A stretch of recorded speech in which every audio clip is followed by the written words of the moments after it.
So, welcome to the Angry Black Women Show. And for the month of Women's Month, we are dedicating this episode to the historical Ratchet women.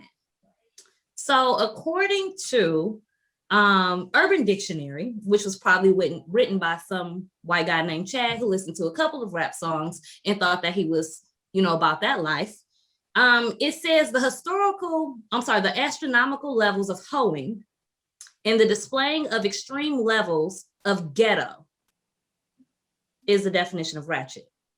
Another definition is one who is very random and acts in ways of being loud and obnoxious. And then the last definition, one who is dirty, low class, no moral values, and place themselves in a situation of being known negative. So that is typically the definition of ratchet or ratchetness, which in society, especially media, which we often don't have the autonomy to control, it's always thrown at Black women. So I'm very curious, ladies, what do you think about the definition of ratchet and how it's applied to Black women? Anybody can chime in. So, I was thinking about the historical, since I know we're going to talk more about the history and, of course, Black women has gotten this term. But when I think about Black women in the past who we may have considered ratchet, like Ma Rainey or Bessie Smith, because they weren't of that whole bougie status quo. They were in the clubs, they were drinking, they were blues singers, they were entertainers. I kind of feel like this definition, the Chad definition, I actually feel like it does a disservice. And y'all know I'm gonna come from the historical perspective, especially when they're talking about dirty, no moral values, presenting themselves in a negative way. What if they're just presenting themselves in their authentic way? What if that's where they were raised? You know what I'm saying? I was born in Hattiesburg, Mississippi, and so down in the South, you had the juke joints, you had the clubs and stuff like that. What that's how they accustomed, that was their environment. Is there something actually wrong with that? I think Black people, once again, we do it to ourselves, that we put all these labels on each other, which causes a division between us. And it may have something to do with classism, because when I think about no more values, low class, I'm thinking about people who look down on these type of women are mostly church-going people, may possibly be college-educated people, may look down on these women who may be perceived to live in the hood or the ghetto. I think ghetto was used in the definition as well. And I feel like this is very detrimental. So I don't really like the definition, where quite frankly, I actually have fun in those environments. Like look, I mean, I got my college degree, I'm college educated, but quite frankly, I will go to the strip club, I will go to the club, and I will be dropping it like it's hot, because that shit is fun. So, I mean, I think people just need to just live a little and get that stick out of their doggone ass. I said it. I think you have a very valid point. And side note, strip clubs often have the best food. I know it sounds gross, but hey, the lamb chops be slapping. What do you think, Nicole? I hate to go there, but I just feel like all of this is like rhetoric, like wrapped in Black women's treatment within this country. I feel like for myself, just growing up in a conservative household from the South, like you, Marnice, two parents. I was born in Detroit, but I would hear the terms as like fast ass girls, right? Everybody who's black usually hears that. And me myself, I feel like if we really talking about like liberation, I feel like we have to push past some of these labels. I know that ratchet and thought and all that like is what we say, and I have fun and I call myself that. I mean, hot girl summer, my goodness, like I didn't know. I came out the box. Kaylee mama was just cutting up. But it was so like affirming because like we have so much on our shoulders, you know. So why can't we twerk? Why can't we have fun? Why can't we do what we want, and it not be a negative stigma? That's because of historically we were either mammies or Jezebels. And in my life I've had to unfortunately not knowingly play both roles. Neither one of them was me. But I just really feel like us as black women need to give each other grace. When WAP came out, it was really hard to hear women saying such negative things in front of young women who could be exploring their sexuality, their gender, their identity, all of those things. So I just say, like, you know, sometimes I do feel ratchet. Sometimes I do feel like I gotta clutch my pearls. You know, like I just feel like we gotta just kind of like flow through it. I really do. I feel like we have to flow through it, have these type of conversations, and be okay with letting our hair down. Shit, life is heavy. I hear you. I hear you. And it's funny you had said WAP. It was an issue when WAP came out, even from some women. But when Too Short come on, what's my favorite word? Bitch. Everybody get hype off that, men and women, right?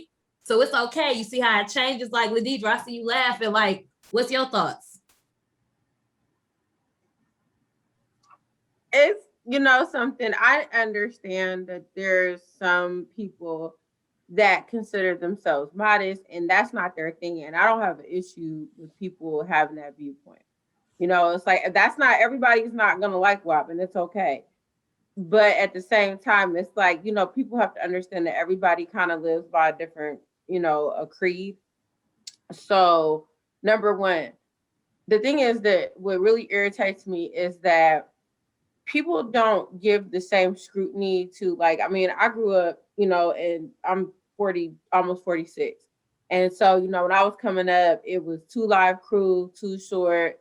I listened to a lot of stuff from Miami. You had like the Gucci Crew, you had Jam Pony DJ, Uncle Al, all that stuff. So like all that music was like nasty. And even before that, you had people that was like Millie Jackson, that was like, you know, there's a video of Millie Jackson back in the 90s when she was at the Apollo and she was up there filling dudes' crashes.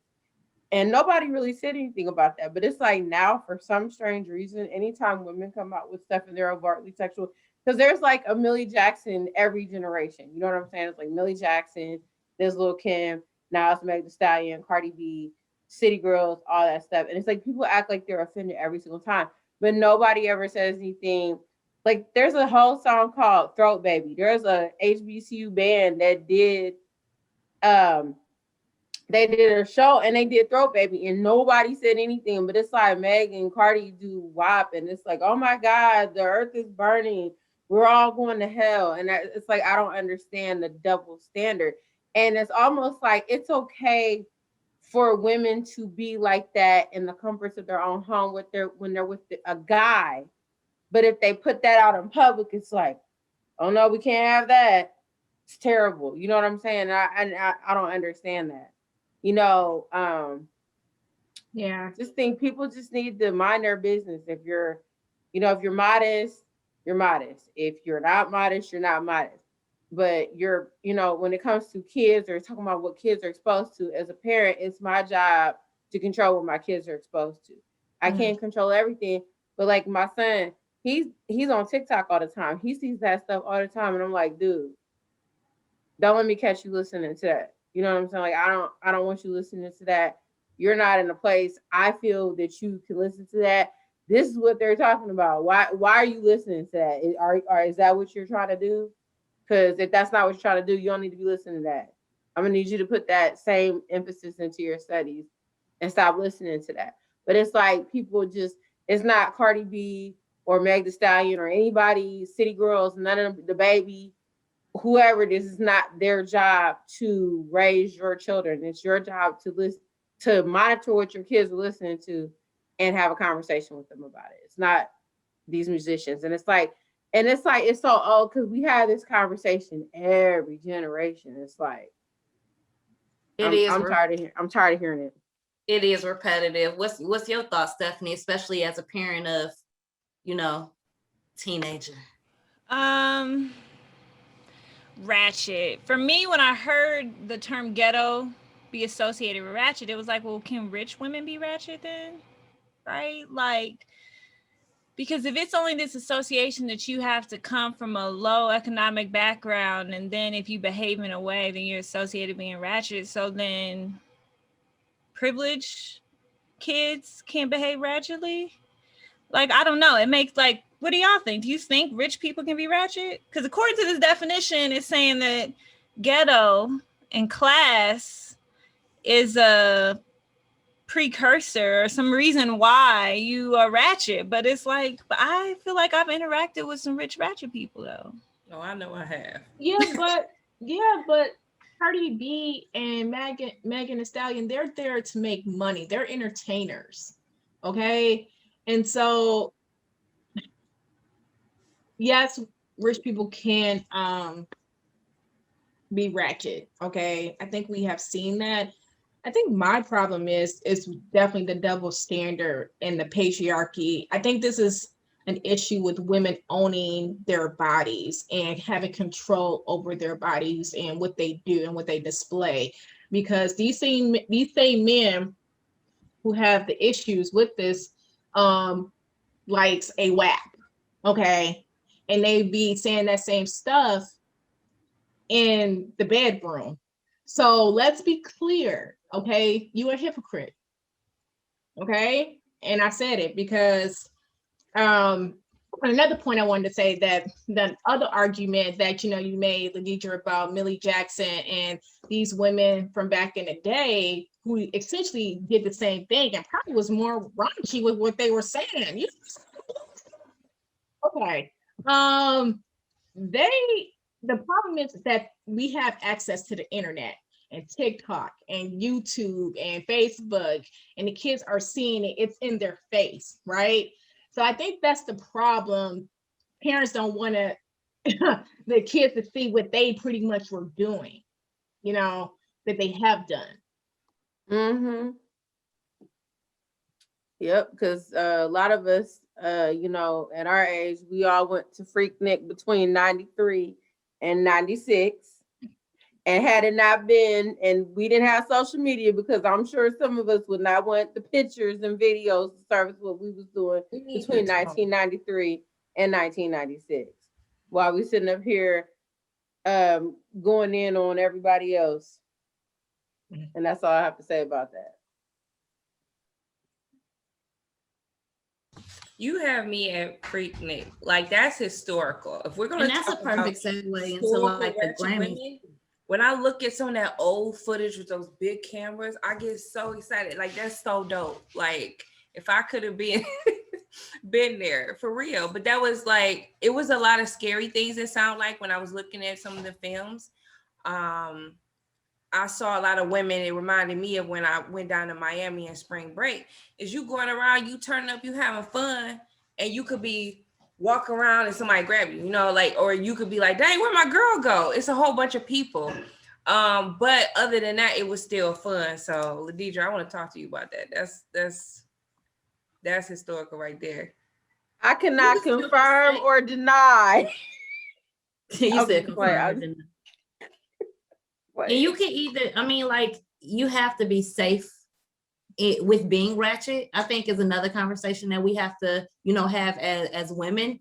And I think a lot of those conversations probably should be had with younger women. Like, yeah, we've all, lived on the edge and done some probably questionable things as being ratchet, but like, how do you protect yourself as times have changed? So I think that's something to recognize. But something one of you guys said was about the display of it. And that's a perfect segue into the Grammys. So I'm curious, like, I don't watch the Grammys anymore. I saw clips. I watch clips just from like the news that I follow or social media. But what's your thoughts on like that being a public display? Is that an issue for any of you all? Do you think it's different than when we grew up and it was like a family thing or like a big thing that you watched? It was very comparable to, I mean, the Super Bowl. Like, similar style outfits than most women musicians wear that are some sort of high-waisted undergarment underwear that goes up to your belly button and some sort of around your nipple embellished bra. And that seemed to be it, maybe some puffy shoulders on occasion, but you know, like it's a similar style. So I don't feel like they did anything differently besides exist in melanated bodies, like extra melanated bodies, and because of their background. So I think their background gives context, like does your profession impact how ratchet you appear, right? So the fact that they were strippers prior to them being musicians, does that impact how the industry perceives them? I don't know. I think so, because if you look at Beyonce, she wore the same exact thing. And she Queen Bee. You better not speak ill of her. Yeah, so I think you're right. I think you're right. And then I think there's the whole glorification of hoeing and stripping, which also can make some people feel that it's exploiting Black women and saying that prostitution is stripping is sexual exploitation. And that's right. Oh, I'm sorry. So that's what I've been hearing with what the critics have said about that particular performance. But isn't Beyonce doing the same?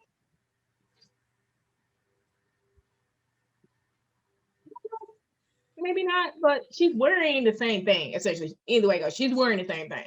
I don't care. If we could do a match up of that outfit and Beyonce in every video, she has a leotard on. Okay. It's the same thing, up her butt. So I'm just saying.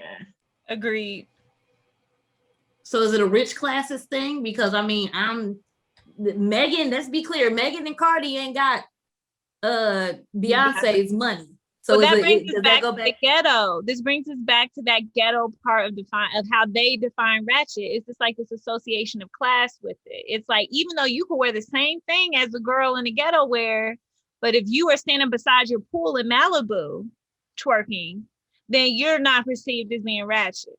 But you could be twerking in the exact same manner, maybe even have extra butt injections, but you're not ratchet because you're at a pool in Malibu, right? I don't agree. And you remember when they used to sell the videotapes of like, what was it? The spring break with all the white kids. Like they used to sell those videos. Girls Gone Wild. Girl, thank you very much. Couldn't think of the name. Yeah, I think that guy got in trouble or something because some of them girls wound up being underage. So as he should have, more than likely, as he should have. So we definitely like agree. Like one last question before we transition to our pledge, because we have to do our pledge. I would like all of y'all to name someone that's historically ratchet to you. Who is your historical ratchet woman crush? Who is the one that does it for you? I already know who yours is, Ladidra, but. Grace Beverly Jones from Spanish Town, Jamaica. Okay. What about you, Steph? I'll lean into the performance. Mom's Mabley. Good choice. What about yours, Marnice? I'm gonna go with Bessie Smith. I like me some Bessie Smith. All right. What about you, Nicole? I'd have to say Janelle Monáe. Yes. Love Janelle Monáe. And mine, who most people probably wouldn't even know, is Gangsta Boo. Gangsta Boo was one of the first to do gangsta rap. That's my girl. Where them dollars at? Where them dollars at? Where them dollars at? So yes, Ratchet goes a long way in our community and our culture. In definitely keeping with the culture, I think we definitely need to do our Black Angry Women Pledge. So as we stated before, Angry Black Women shows a space to validate why Black women are angry. Take the pledge with us and demand what you want. I am angry, I am Black, and I demand the autonomy to say no. Ladidra? I am angry, I am Black, and I demand to have control over my own body. Marnice? Nicole? Oh, I'm sorry. I am angry, I am Black, and I demand accountability.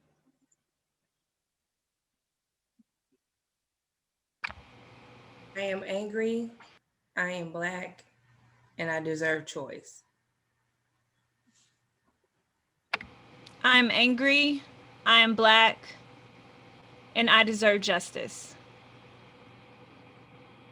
Awesome. So we ask all of you to make sure that you take your pledge. Be seen, be heard. Make sure that you embrace your authentic self, ratchetness and all.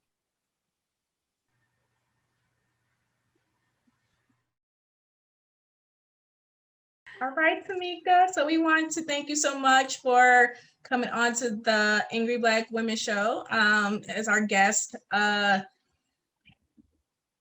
host today. And so we're definitely going to turn over to you to bring all your awesomeness. And Tamika is from Pontiac, for those who don't know.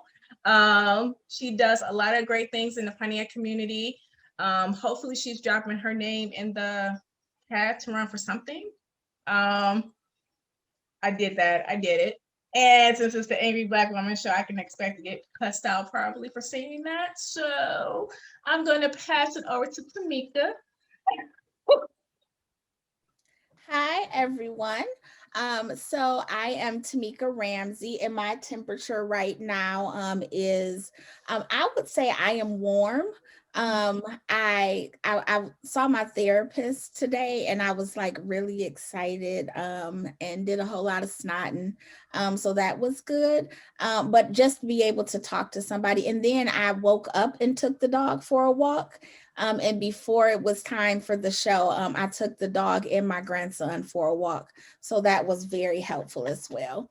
So I am excited to be here today so that we can, get down to it and talk about ratchetness in Black women. So I'm excited. Y'all excited about that? Hell yeah. I am. I am too. All right. So I think the first thing that I did when we were talking about ratchet, because the word has been thrown out so much, right? Like what is ratchet? So once again, it depends on who you ask, right?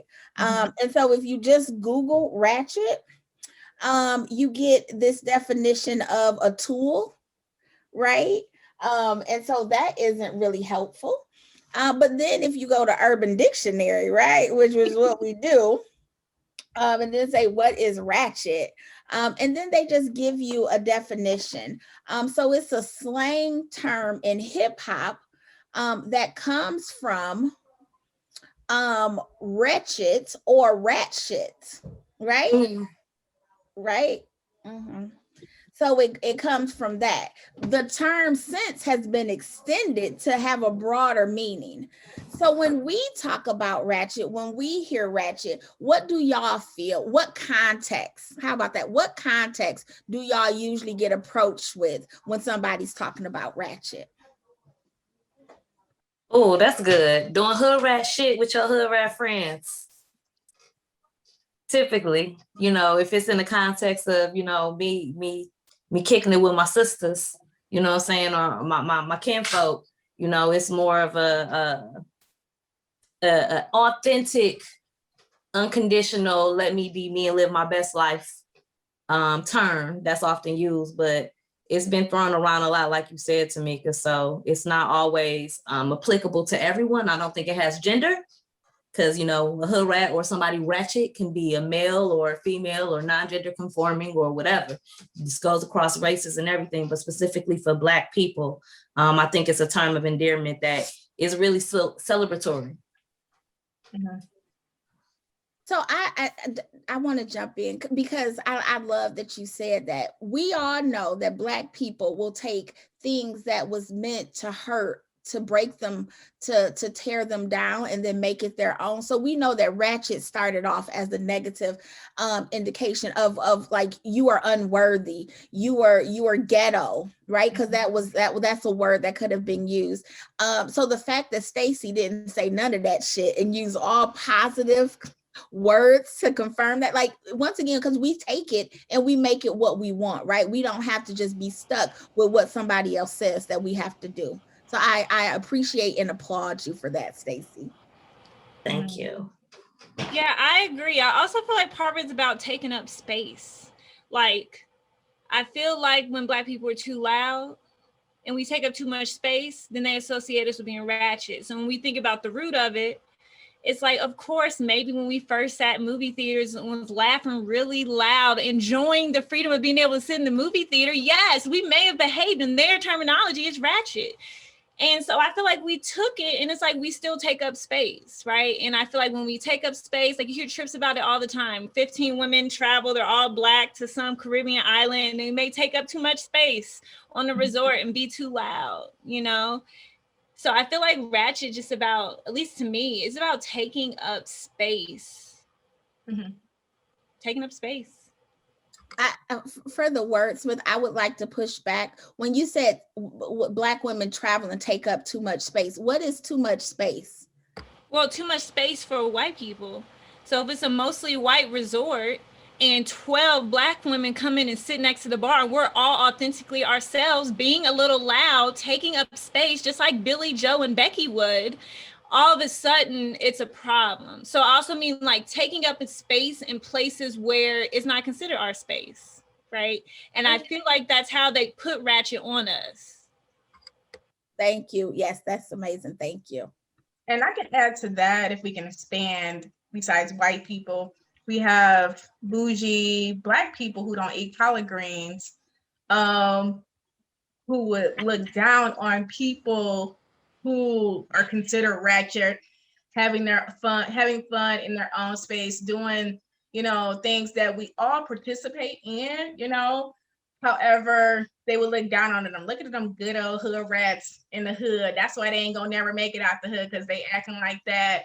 And here comes all these other stereotypes that they probably have in their mind. Because I ain't gonna lie, I probably looked down at one point like, oh my gosh, she's so ghetto. I mean, she just ain't gonna never be right. You know what I'm saying? She come out the house looking like this. Hey, I'm just being honest here. But then, of course, as I became more, you know, conscious and more aware of how I show up, I'm like, wait a minute. That's my Black sister doing her thing and having fun. And be quite honest, I come out to sometimes I start looking like something. Sometimes I'm going to Walmart with a bonnet on. Sometimes I'm in the club. Well, you know what? Every time I hit the club and my song Too Short or I like Trina, I like Little Kim, and I'll be quite honest, I like Cardi B. When they come on, I'm gonna be looking like those so-called ratchet people that we try to dismiss because we got so-called educated and don't eat greens no more, but I eat greens still. So I eat greens too, girl. I still eat greens. Yes. I mean, I just had to put that out there because some Black people will be faking the fun, and I just don't want to do that. So. No, that was all great. Does anyone else have anything before we move on to the next thing? No, I just feel like, once again, we words are used against us. I tell people words are powerful, like some of the most powerful things that we have. I use the analogy of, when we talk about Dr. Martin Luther King, we never say he was killed, right? We say he was assassinated, right? right? He was killed, right? And saying assassinated means that he was a man of principle, and somebody of power, and people knew who he was, and they purposely killed him. And so words matter. So when people are calling us ratchet, they're doing it to try to break us down, to tell us that we're less than them, right? And when we take that same word and have multiple degrees and own businesses and can move around with presidents and governors, and wealthy people, like, then who are they calling ratchet? And then what is your definition, right? And I think, once again, Black women take what's often meant to hurt them and then turn it around and make it a tool, that they use to grow, right? And they use to prosper. And please believe, I was watching the Grammys when Cardi B and Megan got there, and I was like, I was here for all of that, all of the ass, all of the shaking, all of the WAP. Okay, I was here for it. And I was like, this is what America needs to see and understand. And once again, the only reason why these women were there was because their music is popular, and not just with Black people, right? So we are making mainstream America ratchet, right? So it's like, good for y'all. Donald Trump loving asses. I was happy about that. So does anybody self-identify as ratchet? On certain days, yeah. On certain days. Tell me, when you self-identify, what does that day look like for you, Stacey? What does that day look like for you, Wordsmith? You go first, Steph. One, it just depends on the day. Like pre-pandemic, I could be in people's faces. So the microaggressions and how people navigate now through the screen is much different than how they would navigate us being in the same room. But I would say ratchet to me now is just like asking the hard questions and being silent, letting people sit in that silence when you ask them a tough question. Like, so you really think that, you really? But then also I feel like ratchet is also on times just taking up space and being the person who pushes back. Like, all the time in my work, I feel like everyone else is a yes person. And I'm like, no, this is not a good plan. This is a bad idea. We're going to offend some people. I really don't think we should do this. And that's taking up that space, right? So I feel like, to me, that's like ratchet, like taking up space unapologetically, because we know that's what we need to do to liberate our people, regardless. Damn, yours was deep. Mine was a lot less complex. My ratchetness on a good day involves me day drinking, probably. Playing some good ratchet music, and it's go probably be older ratchet music than the new school. I like the new school. I love Cardi. I love Megan. Malibu Mitch. There's a lot of them y'all sleeping on. Princess Nokia. Like, I can go down a rabbit hole. But really, some old school, like some Gangsta Boo, some Uncle Luke, Sky, like literally doing all the mom shit or dog shit I gotta do, but doing it very authentically, where I got like the blinds open, music blasting, somebody probably trying to rest before they night shift at the plant. I don't care about none of that. So like ratchet is taking up space, but taking space for self-care. So it's whatever my heart desires. So that's what it is for me. Anybody else? I self-identify as ratchet. I do. Ratchet and messy and petty, all that, like rolled into 2 master's degrees. So it can be, it's horrible. But when I show up, like I never, like, I show up as myself. I show up as Tamika. I'm not code switching. I be on these calls and I be like, this nigga ain't right. And I don't be like, oh, I'm saying nigga in front of the white people. No, y'all was saying it with the ER long before I started with the A. Okay.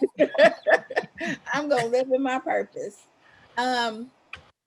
being who I am unapologetically, like I have a hearing issue, so I am loud just because I can barely hear. I'm not apologizing for that. I'm not apologizing for coming to you with everything that I am, all the experiences that I have, and all the things that I want to do. And my ratchet shows up as me being able to sing every song, every word to a Cardi B song, because that was my airplane traveling. So if y'all ever could get footage at the airport, when I get off the plane, I turn on the Cardi B. It's either between Cardi or Beyonce, but it's usually the Cardi B's album, and I dance from the rum terminal to I get to my car, right? And I just be all, true story, met Cory Booker, saw him, and I was like, oh, can we get a picture? He grabbed my phone. He's like, I'll take it. I know how. He was like, oh, we listening to Cardi B, huh? I was like, oh, yeah. Yes, yes, president candidate, Senator Booker. But that is like that's how I show up. I show up from the East Side. I don't speak proper English, though I know it, right? I say ask, and ask. And ask, I will ask you. I'm not trying to kill you. I got a question, right? I don't always pronunciate right. And that's how I show up as myself every day, ratchet or not, right? And I'm okay with that. And I think based on the definitions that Stephanie and Stacy gave us, like we feel like we coming as a Black woman, coming authentically who we are is ratchet because that's what we were told. Right. And it's just, once again, we show up how we show up because we're powerful. But yeah, Say that again. Yeah, I self-identify as ratchet too. What about the bougie and the ghetto, right? When Megan was saying she's all of this, why do we feel like we need to tell you, like, white people don't be coming up and saying, I can show up as this, I can show up as this, but Black women feel like we have to do that. So when do you feel like you need to show up as ratchet and opposed to ghetto or bougie?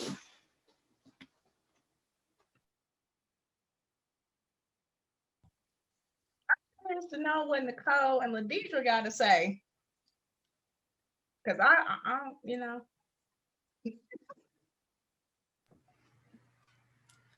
So for me, I was going to say that before you even asked that question, I was going to say that I don't necessarily identify as any of those, like ratchet or any of those. I like identify with the activities. Like I do ratchet activities. Sometimes I do like bougie activities. Like it's just, to me, it just depends on like who I'm with, where I'm at, and of course, most importantly, like how I feel. So for me, I think it all goes to like, as I get older, the less tolerance I have for individuals that code switch or me code switching. So I think because we have to be so assimilated into this culture that a lot of times we say these things because when we're showing some of those identifiers, we necessarily don't want to be judged. So then we'll say, okay, well, I'm just being a little ratchet. I'm just being a little hood. I'm just this or that. But what I've noticed is like the more we're breaking down all of these like issues in society, the more we're like recognizing how beautiful we are, like fully, and like accepting each other. And I'm hoping the more we have like these conversations, the less of the code switching and more of the authentic behavior or accountability to people who don't make us feel that way, that I think we won't have to like pivot. But sometimes I think it's fun because I tell my friends, like I call them up, like, I'm about to be ratchet. I'm about to be a thought. Like I seriously do that. And I don't think anything's wrong with it because like, if you love me, you love me. Like if you don't, I don't care. But if you love me, you love me and you'll have to accept me. So. I love that. I absolutely love that. I love that too.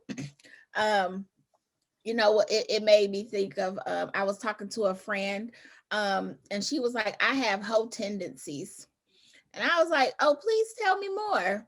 And she was like, I find Black men sexy. And if I see one that I like, and if I want to sleep with him, then I sleep with him. And I was like, well, why is that hoe tendencies? It seems like you're doing adult activities. But once again, I think society has defined what we should and should not do, how women should and should not behave. And anytime we work outside of those boundaries, then they want to label us, right? And then say, this is how you deal with this woman, or this is how you deal with these type of people.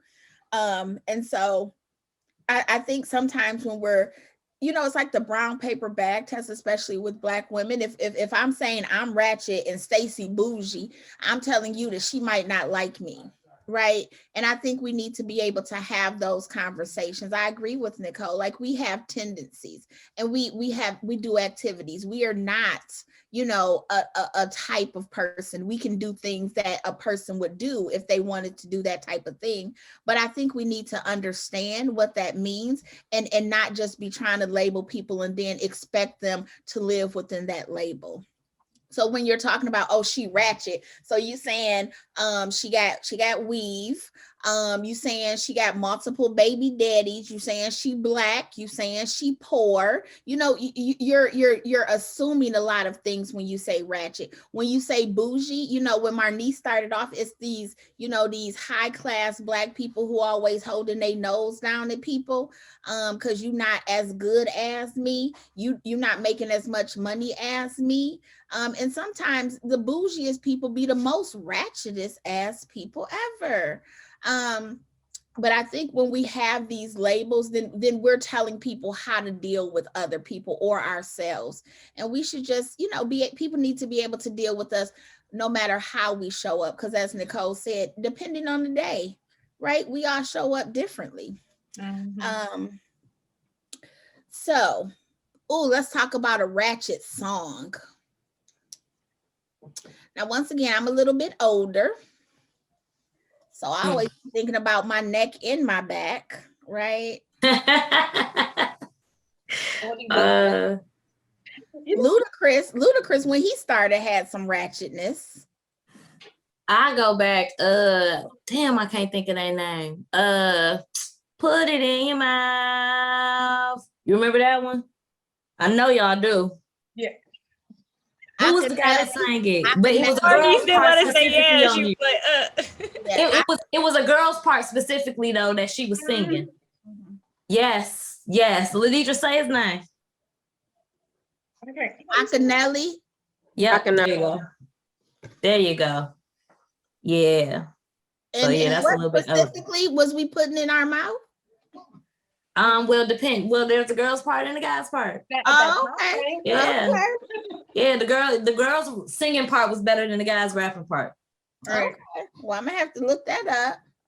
My stuff was the Detroit mixed music. The stuff that you used to go to the club to and dance to all the time. Let Me Bang. Yeah, booty shake music. And when I was re-listening to that, like when we were like 13 and 14 and 15. I don't know. So in Pontiac, we had this club called The Squeeze that was it was technically in Waterford. And we used to all be up in there, Let Me Bang In and Hit It From the Back and Hurrah. And we just never thought about it until I was playing a mix of YouTube, Detroit shit, and by DJ Fingers, one of them. And I was like, oh my God.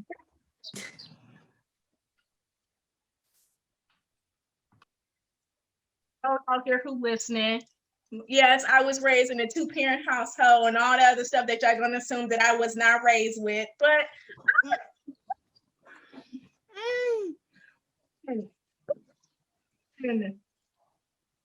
well, can I get some clarification? So if we was raised in a 2-parent household, no, because I know that when people like for the bougie Black people or the people who think they better than people who listen to ratchet ghetto music, they like to make those assumptions that you're listening to this type of music, you were raised in this city, you obviously don't have any type of home training, you don't have a 2-parent household, And then say if you did have kids later on in life by two different baby daddies, you fit all these different stereotypes of ratchet, ghetto, and all that type of stuff. The negative stuff that people associate with those terms. So that's what I was going with that. No, and I totally understand that. But once again, because we are using a word, and this word has all of this negativity behind it. When you say ratchet, then people automatically assume the worst about you, right? They used to, but now not so much. Because Black women are showing that we can show up as our authentic selves and not be, labeled anything. Like I am Tamika, right? And Tamika might be loud sometimes and cuss you out sometimes, and then sing inappropriate rap songs sometimes, right? But that does not mean that that way. I was raised in a one-parent household, right? I was a single teenage mom, so like I could probably be the definition of ratchet. I probably am. With several degrees in a business, behind me. So that is it's a trigger. It's a trigger. So no, and I get it because I actually get triggered by it too because I'm a single mom, two different baby, ex-husband, baby daddy. I'll do that. Wait, no, my niece. I be telling people my husband, my current husband, is one of my baby daddies. He is a baby daddy. I don't care if he my husband. He a baby daddy too. But that's ratchet. That is self-imposed ratchetness, right? Go ahead. Get caught up on these terms so much that why can't I just be Marnice? Why can't you just be Tamika? Why is it that if I feel like being ratchet, listen to my hood music today, that's what I'm doing. If I feel like saying the N-word in a room full of white people, why it's a problem with everybody? And this is for, people who are tuning in, like, why is everything a problem? Is it because it sets us back as a people? I mean, you just defy it. Technically, Tamika, the way you described everything, you defy all the statistics that the negative labels that white supremacy or anybody else put on you, for example. Single mom, at a young age, but you got 2 college degrees. So it's kind of like, why do we even care? Well, I think you said it. Like, white supremacy is the reason why these words are around. And then they're trending. Ratchet's trending right now. Right. White women can be ratchet and it's trending, but the moment Black women take up the space and be ratchet, it's an issue. Okay, like if that would have been Lady Gaga with meat chops out, hanging out on stage, they wouldn't have cared. Okay, but it wasn't Lady Gaga, right? It was Megan Thee Stallion and Cardi B. It's the opposite of Lady Gaga, right? They took up too much space, and I feel like that's the part. Is white supremacy culture is it, but it's also ratchet is trending. Being a Black woman is trending to the point that there are TikTokers who make money making their whole bodies Black and pretending to be Black women. Like, ratchetness is an industry now. They have profited off of Black women's culture so much that it has manufactured itself into an industry that we aren't even allowed to take space up on.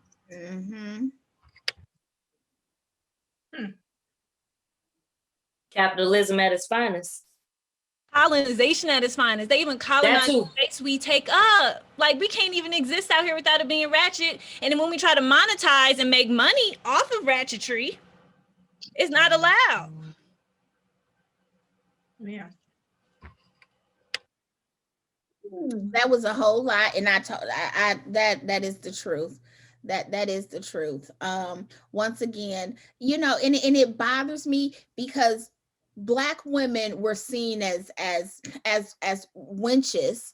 They were seen as home wreckers, right? Because we were slaves, and these slave masters were raping us. And instead of their wives saying you are a horrible person, they're mad at the slave who was being raped, right? And so we became ratchets, we became Jezebels. Like white men sexualized black slaves, right? Sexual and then white women came and then made the victims the bad guy, right? So that is the foundation of why black women are wretched or ratchet, right?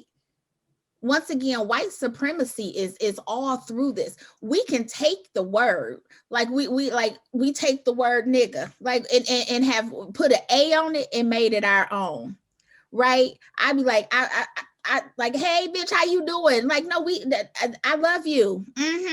So we take words that were meant to hurt us, to tear us down, and then we take it and make it our own. But does that make it right? Maybe we should just start ignoring all of that shit. Like, not, just not allowing it to continue, because what Stephanie said is right. Like, the Kardashians have monetized being black women, right? Everything that they talked about is our lips too big, right? Our butts too big, our waist is small but our thighs are thick, and then they go and do it. Then they go and do it to themselves, and then they want to show up in the space and they want to be ratchet because now it makes a little bit of money. But when you go to work and you ratchet, then you written up or you let go because they don't need that type of energy coming into the space. So once again, being ratchet cannot work for black women as much as it works for other women, non-black, which becomes a problem. Once again, though, I love the new ratchet movement. And I love that black people are taking it and they're on TikTok and they're monetizing it and they're selling it and they are profiting from it. Because this is how we're going to be able to not only now live into it, but teach future generations on how to live into it and how not to allow words that will stop us, right?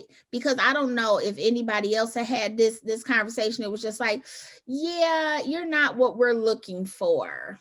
Your hair or the way that you talk or the way that you show up. So they use these things against us when it's in their interest.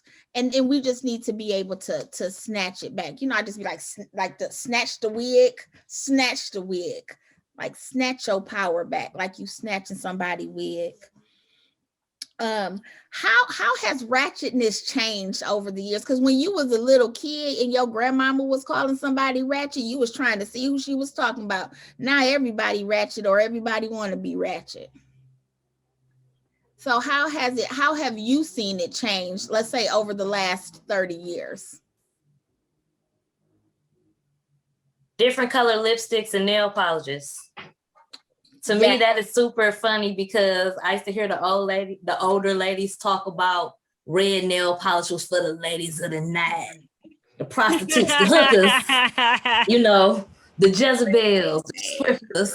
But now it's like black women can wear any color hair. We can wear any color lipstick. Like, we can wear any color polish. You can wear any color. You remember back in the day, used to say, don't wear white after Labor Day. We got Snow White, Off-White, Pearl White. Like, we does that shit. So, like, yeah, I just think style and like shit that wasn't traditional or used to be traditional isn't really traditional now.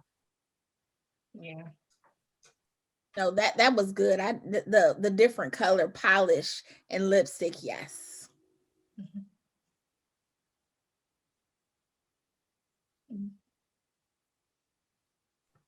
Anyone else? Oh, go ahead, Marnice. I was watching the Morris Day on song and how he made the fishnets and black pantyhose song in the 80s. I don't think much has really changed, though, in my opinion. I think it's just people have accepted that it's okay to do whatever you want to do without any judgment attached to it. Like, if I'm going to wear weave today, I'm going to wear weave. If I'm going to color my hair blonde tomorrow, you can't really say nothing to me. So I think it's just really acceptable, like a lot of things nowadays. And people really don't care what other people think. So yeah, I do agree with Stacey, but I also think some of these trends have already been here. So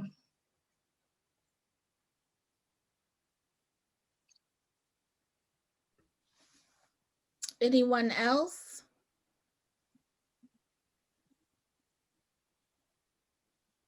I was just gonna say, like body proportions and hair. So I feel like there's been a huge shift into these extreme body proportions recently.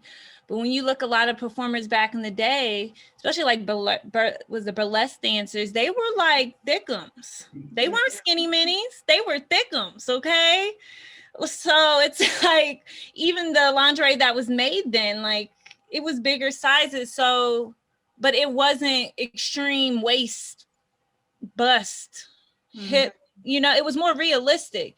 But then from hair, I feel like there's been this extreme length that's occurred. Like before, I feel like it always was to appear natural. Even if you had weave, you kind of feel like it could look like it's natural. Mm-hmm. But now it's like 36 inches, like down your back. Okay. And it's like, girl, like we know, like, so I do feel like there's this a level of extremeness where the needle has been pushed, all the way. And that's where we are at Ratchet. So it's like what Ratchet was in the 20s was like, show my shoulder, drop my pearl and let it fall off my nipple, right? Like it was the subtle stuff. Whereas now Ratchet is like, forget me even wearing a bra. I have a pasty and twirl the tassel, right? So I don't know. I just feel like it's been such an interesting liberation of women taking up space, and being as ratchet is necessary for us to be more liberated. But yeah, hair and body proportions. Speaking of hair, you make me think about eyebrows. I still always ask people, like, when did eyelashes and eyebrows really like come back for real? Because like now it'd be all this like couture, like art shit. And I was like, I just remember like back in the day, we just got them arched so they wouldn't know like unibrow. Like that was like it. You just didn't want to look like a, saying a Wookiee or some shit. Like that was it. But now it's like the eyelashes that be like this. I'm so mad because girls be just going to the store now with like full eyelashes on. And I'm like, oh my gosh, I be looking like some old ass Karen that just left soccer practice. And she be going to like Target and all these places looking all cute. I'm like, damn. Yeah, it's really revolved. It really has. No shade. no shit. No, those eyelashes, I'd be like, people can't even open their eyes. They be so big and heavy. You're like, girl, open your eyes like they are. Like, no, they not. Or they on the Zoom call and you can hear it going.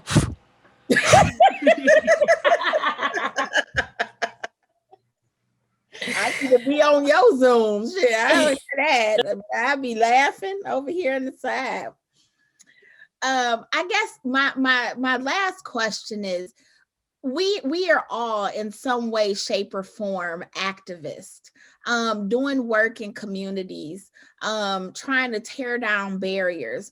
And how does ratchetness show up in activism, especially with the feminine movement, the Black feminine movement? Because if it ain't got Black in front of it, it ain't for me. So like how does ratchet show up, especially when we talk about wanting to reach people where they are, and some of these people are ratchet too. So this is like, how does it show up in a way that helps us to move the needle to taking power back in our communities? And I would like everyone to answer that one, please.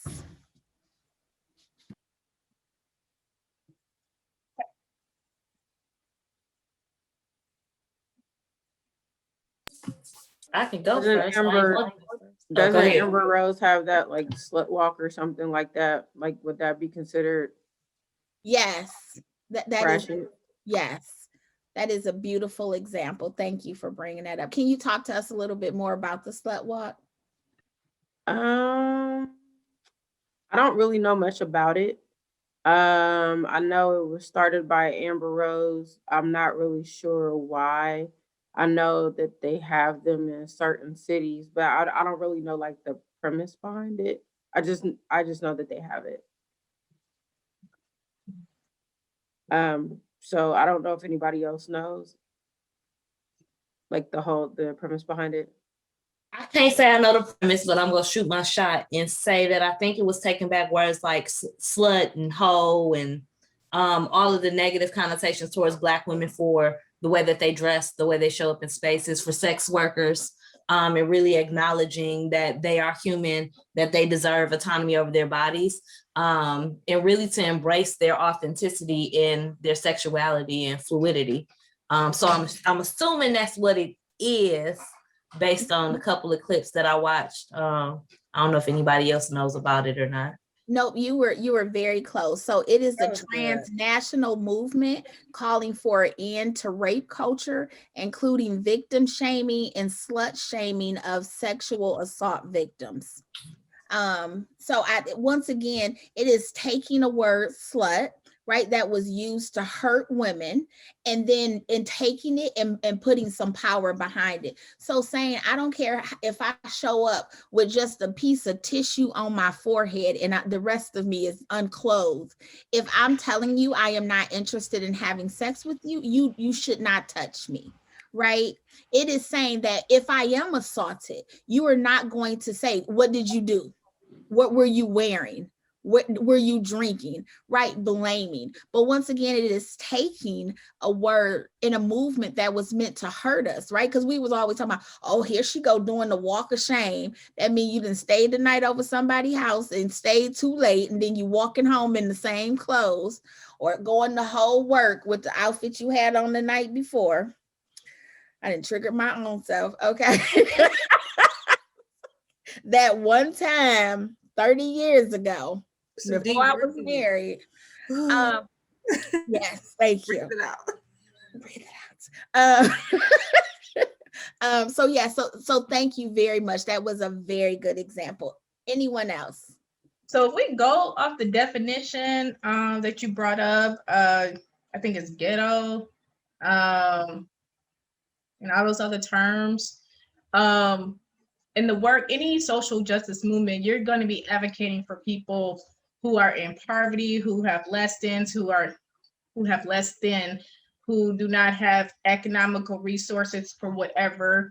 And so for me, speaking from an environmental justice lens, I'm always advocating for low income communities, especially single moms, because we pay the most in utility bills. And so where does Ratchet fit in? I'm advocating for all the demographics of what this term look like, if we're going by that definition that you explained in the beginning, you and Stacey. But then also, it fits because just because we so-called made it doesn't mean we need to leave everybody else behind. And so I think for the liberation of Black people, it has to include all Black people, whether you're ratchet, bougie, ghetto, college educated, whatever you want to call yourself. It has to include all people. And so Black, I really don't associate with feminism, but since everybody knows the term and used to it, I'm more of a womanist, because it includes all people and includes the Black men. I feel that it's important that the underlying issue with these terms is white supremacy culture and patriarchy. And so as an activist, I think we have to understand that this term is powerful. And for men who are out here really talking about the term, they don't want to be associated with it. However, they want to do the acts that are associated with the term. I think we need to have the bigger conversation is around patriarchy, and Black male patriarchy and how they play into all of that. So I feel that for me, I advocate for all communities, and that especially in environmental justice, low income Black communities of color.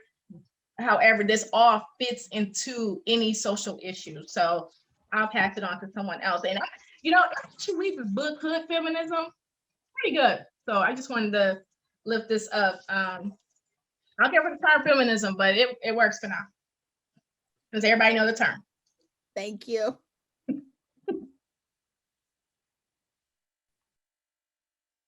I think righteousness showing up in our community is really, I think somebody mentioned it, said really like meeting people where they are. And I think a lot of that is around like creating safe spaces for people to show up as their authentic selves. Really calling out white supremacy culture within our communities. There's a lot of gentrification happening. So really demanding like we not gonna be pushed out of our neighborhoods, really investing in Black businesses, addressing the environmental justice issues within our community, because let's be clear, everything that exists is based off of like racism and environmental. And we catch the tail end of all of it in comparison to other communities within this country. So I think in any way that you show where you demand justice or you're showing up for Black people, Black families, Black women, Black children, is really embracing not only your own ratchetness, but taking back that power of that word and calling out, as Marnie said, the white patriarchy, the white supremacy culture within our workspaces, our educational systems, our jails, our voting processes, everything that's dubbed democracy, or what makes our country supposedly one of the greatest countries in the world, which is debatable in a lot of ways, has been built off the backs of Black and brown folks, but specifically enslaved Black folks. And really taking back that power to do anything you possibly can, whether that's showing up small or showing up real fucking big, for Black folks. Thank you. Anyone else? Yeah, I just want to make sure I'm answering the right question because I feel like I got lost. What was the question again? How does ratchetness show up in activism for you? I would say it shows up in activism for me through oppression, because I view Ratchet as a leak of oppression. So like I feel like oppressed people vent in a ratchet manner, right? How other people perceive it would be ratchet. Like if you heard my grandma go on the spiel about nurses, you would say, hey, she's talking a very ratchet way, but actually she's just venting the oppressive forces that she's under, right? So for me, I say like it really shows up in my work trying to validate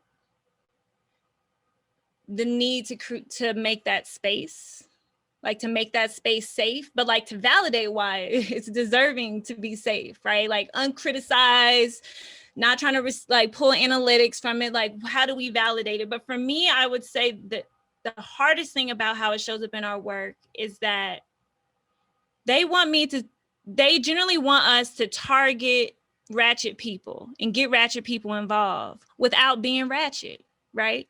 They're like, you can't behave very ratchetly, but we need you to engage this community, right? And how do we do that authentically? We generally have to be ourselves, right?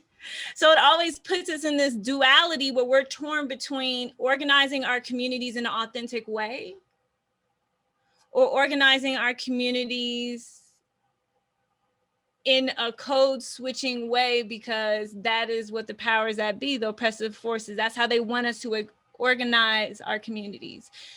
So for me, ratchetness is really difficult because our people want to be mobilized ratchetly. They want to take up space. They want to feel free. They want to feel liberated. They want to be able to act a fool wherever they can act a fool and video you for discriminating against me for acting a fool, right? So it's like, it's so hard because we have this next generation of these Zoomers who are like, their ratchet meter is nothing like our ancestors, okay? How they want to take up space unapologetically is like, the world ain't ready. So I feel like I'm torn because we generally are employed or hired by these white supremacy structures that are funded by well-off elitists, right? But they want us to engage marginalized communities without acting ratchet. How you target ratchet people without branding ratchetly? Like how? How, Sway? How do you do that? I don't know. So that's where I'm torn. I'm just stuck in the middle, y'all. I'm stuck. And then the question of professionalism comes into the conversation. Well, you're not acting professional. Like, I'm glad you brought that up, Stephanie, because I'm also thinking professionalism, the term is rooted in white supremacy culture too. Most definitely. Yes. Yeah, and it just, I probably just got the epiphany today, but I was just like, oh no, I don't really, no, that's got to be associated with that. So, and then also accountability. Like, we'd like to throw out that term accountability, and I like accountability, right? Because we have to kind of show of what we're doing. But then when we're doing organizing in different communities, and it don't even have to be organizing, right? It could just be anything. Isn't Sometimes I feel like accountable to whom? Are we accountable to the people that we're serving? Are we accountable to the structure that, say, for example, our city is a part of? Are we accountable to the structures that's built on white supremacy culture? I think we kind of need to unpack that word, because it's a conflict on how we organize or reach people or get involved with any movement if we're still perpetuating the same thing. I just don't. I don't know. Nope, that was what everybody said. Yes. Unfortunately, when we're talking about these words like ratchet and professionalism, like it is slut, we are talking about labeling somebody so that other people can know who they're dealing with just one word, right? If I say Stacy is unprofessional, then people like, okay, don't hire her. Like Tamika says, she ain't right, right? And once again, even in this movement, because I was pushing back, I was working with one of my clients, and she was like, one of my staff came to work with the jeans with the holes in them, and I was like, okay. Like, I'm lost. That's not professional. Maybe those was the only pair of jeans she had. Maybe she had I was like, were they cute? Like, was they cute? They were cute. They were cute. So I'm like, why are they not professional? And she said, well, they have holes in them. And I said, as do most clothes these days. That's how people buy them, on purpose. So once again, how is that not professional? And I kept pushing until she said, like, well, if she goes in front of a funder, and it's like, okay, but she's not going to work to go in front of a funder, right? So once again, we are saying you don't look, you're not presentable for white people, right? So anytime you're trying to label somebody, if you think in your head, is this to be presentable for white people? Am I, the way that I talk, am I talking professional in order to make white people comfortable? Right? Am I not using slang? Am I not using cuss words? Am I not using, how I normally talk to make sure that people don't feel uncomfortable? So, and I think, once again, this country was built on white supremacy. This country was built on Black people being quiet, not being seen, right? Being able to do the will of a white person. So the fact that we're breathing, the fact that two of you have hair in braids, my hair is locked, somebody has a short cut, like right there at some point in time, last week, like we could be unpresentable, we could be unprofessional by our hair, because it is not how white people want us to show up. Right. And so it's important that we understand that. And when we use these words, acknowledge the root of the word, and then acknowledge how our power has changed, how this word is being used in our community. Once again, I am the progressive movement. Hold on, let me use the progressive movement ain't really progressive, especially for Black women. And the fact that we have to, when I started, I was like, "Ooh, this is for me. This was built for me." And then it's like, this like corporate America with less money and more bullshit. Let me go ahead and be the Say that again for the people in the back. That was everything. Thank listen, you.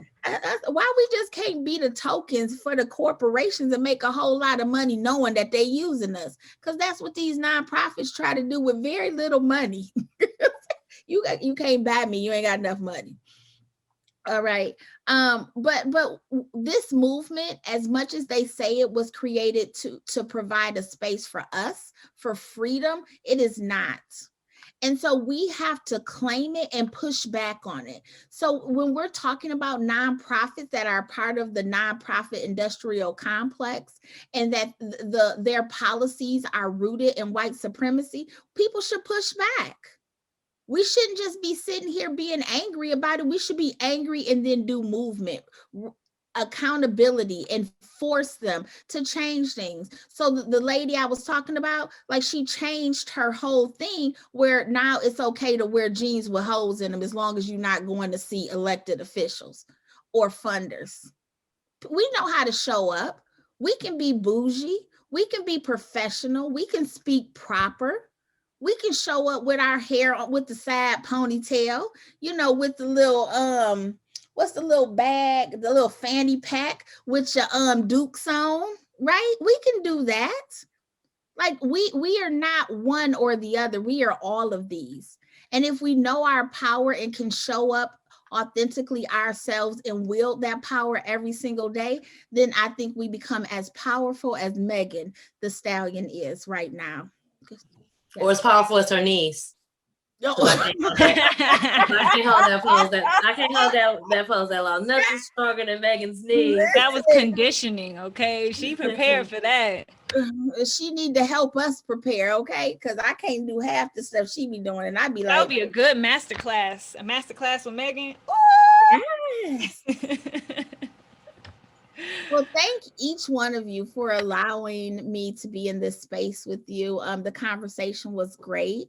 I got some good insight. And so I just appreciate each one of you for showing up as your authentic selves today and allowing me to take part in this. Thank you. Thank you, Tamika. Thank you. And we'll see you again on the Angry Black Women Show.